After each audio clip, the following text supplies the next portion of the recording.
Presta mucha atención a lo que estás a punto de conocer. Se trata de imágenes captadas por la cámara en el casco del buzo de rescate Johan Eriksson el 3 de septiembre de 2018, en aguas frente a la costa oriental de Groenlandia. Observa con detalle la boca de la criatura, esa mandíbula gigantesca inmóvil en la muerte, todavía empapada de sangre. Entre los dientes se distinguen formas que no son peces, sino restos humanos. 15 personas exactamente, todos tripulantes del barco pesquero Helena's Pride, devorados en un solo ataque. Lo que aparece en esas imágenes parece imposible. Un depredador marino prehistórico que aniquiló a toda una embarcación en menos de 10 segundos. Esta es la historia de lo que ocurrió y del aterrador hallazgo que vino después.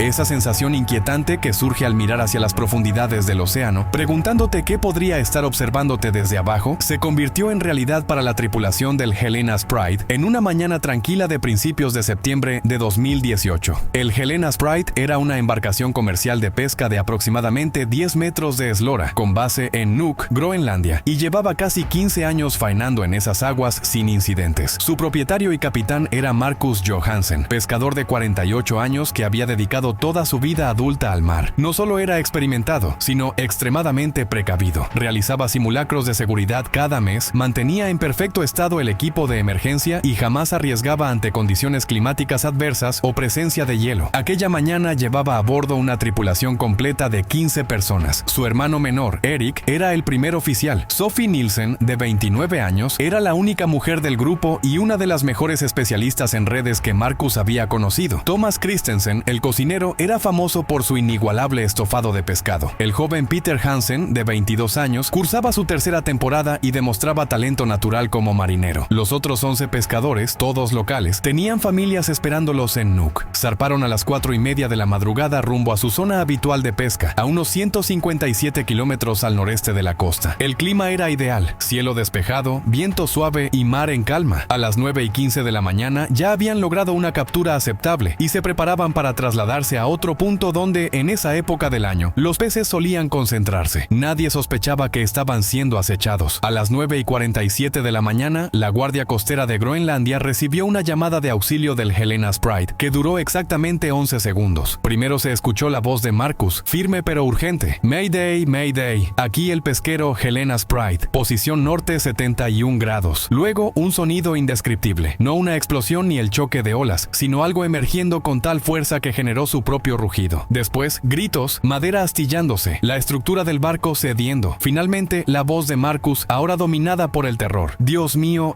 y silencio.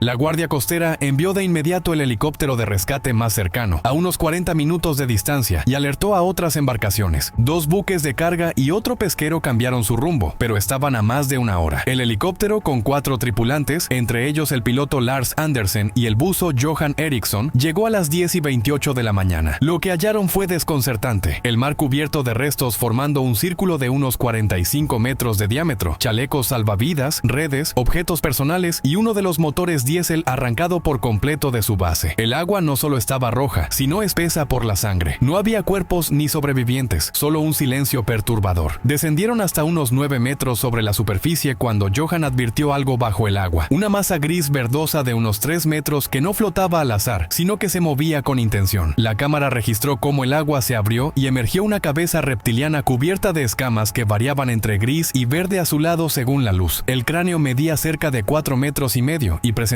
3 espinas en forma de cuerno en la parte superior. El ojo, del tamaño de un plato, era amarillo pálido con pupila vertical. Al abrir las mandíbulas, dejó ver filas de dientes aserrados de entre 20 y 25 centímetros de largo. Dentro, aún visibles, sobresalían extremidades humanas y fragmentos de equipo de seguridad naranja y amarillo, comprimidos como si la criatura ni siquiera hubiera terminado de tragar. El helicóptero ascendió de inmediato mientras el animal los observaba durante 3 segundos antes de sumergirse. La noticia movilizó a la Armada danesa y al Instituto de Investigación Marina de Groenlandia. En menos de 2 horas, 2 buques de guerra y un equipo liderado por la doctora Astrid Sorensen estaban en camino. Tras analizar las imágenes, la doctora solicitó armamento pesado, arpones y cargas de profundidad. Durante 36 horas se evacuó toda embarcación en un radio de 160 kilómetros. El 5 de septiembre a las 6:15 de la mañana, la criatura reapareció cerca de un buque danés. Las cámaras confirmaron que medía al menos 18 metros, con cuerpo serpentino y 4 aletas en forma de pala. Se decidió eliminarla. A las 14 horas con 37 minutos, detectada a unos 90 metros de profundidad, detonaron cargas de profundidad. Herida, emergió y fue alcanzada por 3 arpones diseñados para penetrar cascos submarinos. Tardó 6 horas en morir. A las 20 horas con 43 minutos quedó inmóvil. Su cuerpo fue trasladado a Nuuk bajo estricta confidencialidad. En la necropsia, realizada por 12 especialistas, se hallaron restos identificables de la tripulación y, mezclados entre ellos, huesos humanos mucho más antiguos, incluyendo fragmentos de un uniforme naval soviético fechado en 1987, coincidente con la desaparición del pesquero Pevek, con 11 tripulantes en esas mismas aguas. Todo indicaba que la criatura llevaba al menos 30 años cazando en la región. Análisis genéticos revelaron que el animal podría haber vivido más de 200 años, sobreviviendo en las zonas más profundas y frías del Ártico mediante estados de metabolismo reducido. Días después, el sonar detectó 3 firmas adicionales compatibles con organismos de tamaño y patrón similares, lo que abrió la posibilidad de una población remanente. La comunidad pesquera exigía más cacerías, pero la Armada consideró el riesgo y el costo demasiado elevados sin otro ataque confirmado. La vigilancia se intensificó y el misterio, lejos de disiparse, dejó abierta una inquietante pregunta: ¿cuántas desapariciones atribuidas a tormentas o hielo podrían haber sido obra de algo que jamás debió existir? Probablemente estas criaturas pasan la mayor parte de su existencia en aguas profundas, economizando energía y atacando solo cuando surge una oportunidad clara. El Helena Sprite se encontró en el sitio equivocado en el peor momento posible. Es muy probable que el animal estuviera cerca de la superficie alimentándose de peces cuando detectó la embarcación sobre él y la interpretó como una presa fácil. 15 personas representaban más calorías de las que normalmente obtendría en meses cazando focas o peces. Lo que inquietó profundamente a los investigadores fue otra cuestión: si estos depredadores habían habitado las aguas del Ártico durante siglos, cazando de manera esporádica y permaneciendo casi siempre fuera del radar humano, ¿cuántas desapariciones sin explicación podrían atribuirse a ellos? ¿Cuántos barcos reportados como perdidos por tormentas o hielo en realidad fueron atacados? La historia marítima del Ártico siempre ha estado llena de enigmas. Ahora esos enigmas tenían colmillos. El avance decisivo llegó de forma inesperada. El 3 de octubre, un capitán pesquero llamado Björn Mikkelsen contactó a la Guardia Costera con información que había guardado durante semanas. En julio, 2 meses antes del ataque al Helena Sprite, su embarcación experimentó algo extraño mientras pescaban a unos 145 kilómetros al norte de Nuuk. El sonar detectó una masa enorme desplazándose bajo ellos. Al principio pensó que era una ballena, pero la silueta no coincidía. Era demasiado larga y demasiado estrecha. El objeto acompañó su barco durante unos 10 minutos, manteniéndose a una profundidad cercana a 122 metros, y luego descendió en vertical hasta desaparecer. No lo reportó porque nadie le habría creído, pero tras el ataque y la cobertura mediática, entendió lo que probablemente había visto.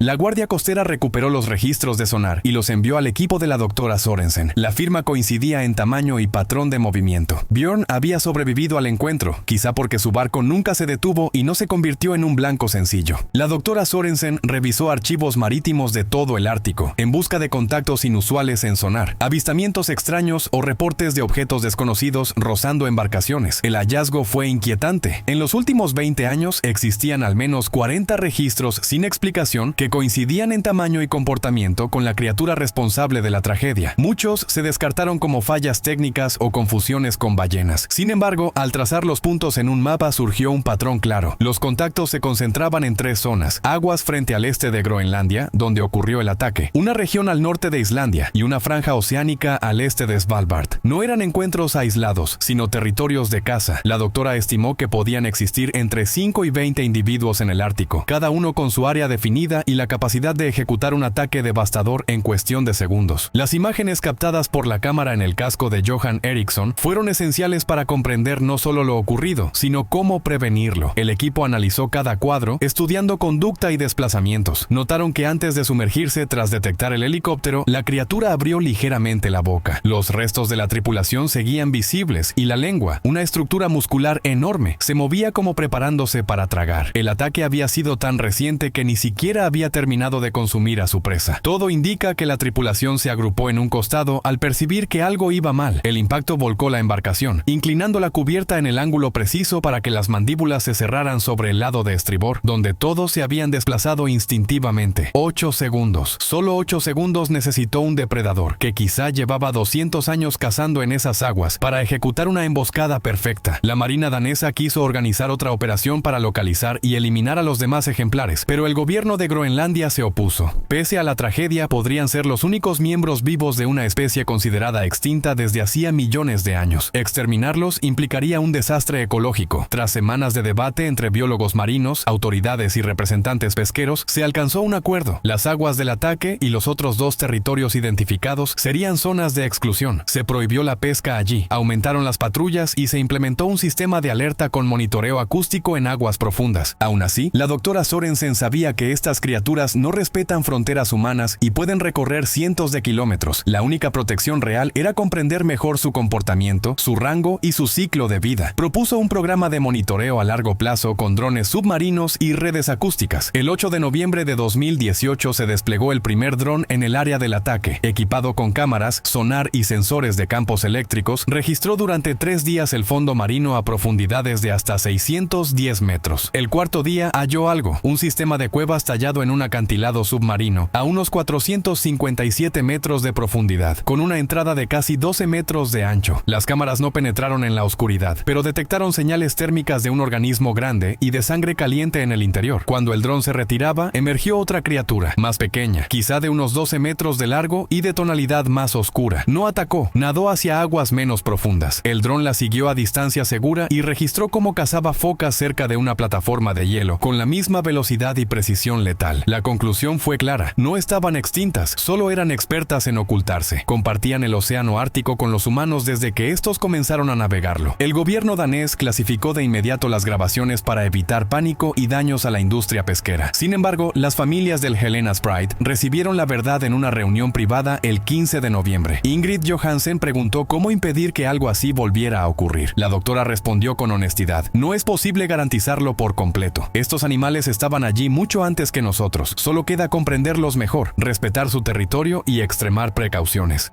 El ataque transformó para siempre las operaciones marítimas en el Ártico. Las zonas de exclusión siguen vigentes y no se han registrado nuevos ataques desde septiembre de 2018, aunque sí varios contactos de sonar con grandes objetos no identificados. Hasta 2024 se han documentado al menos 7 individuos. En las comunidades pesqueras los llaman los dragones. Existe un memorial en Nuuk con los 15 nombres y una placa que dice "Perdidos en el mar, 3 de septiembre de 2018. Ausentes pero nunca olvidados". No hubo cargos criminales porque no hubo un perpetrador humano. El incidente se clasificó oficialmente como encuentro fatal con vida silvestre, con 15 víctimas mortales. El gobierno declaró que compartimos el Ártico con depredadores ápice que apenas comprendemos y que la prioridad es la seguridad marítima, la investigación científica y el respeto por la antigua ecología de esas aguas. Johan Eriksson se retiró 6 meses después. Aún sufre pesadillas. Suele decir que lo más aterrador del océano no es ahogarse, sino saber que algo puede estar observándote desde la oscuridad,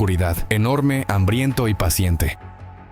La tripulación del Helena Sprite, marinos experimentados que respetaban el mar y conocían sus riesgos, hizo todo correctamente. Simplemente coincidieron con un cazador de otra era en el momento equivocado. Su muerte recuerda que, pese a nuestra tecnología y conocimiento, el océano conserva secretos, y algunos de esos secretos tienen dientes. Que descansen en paz.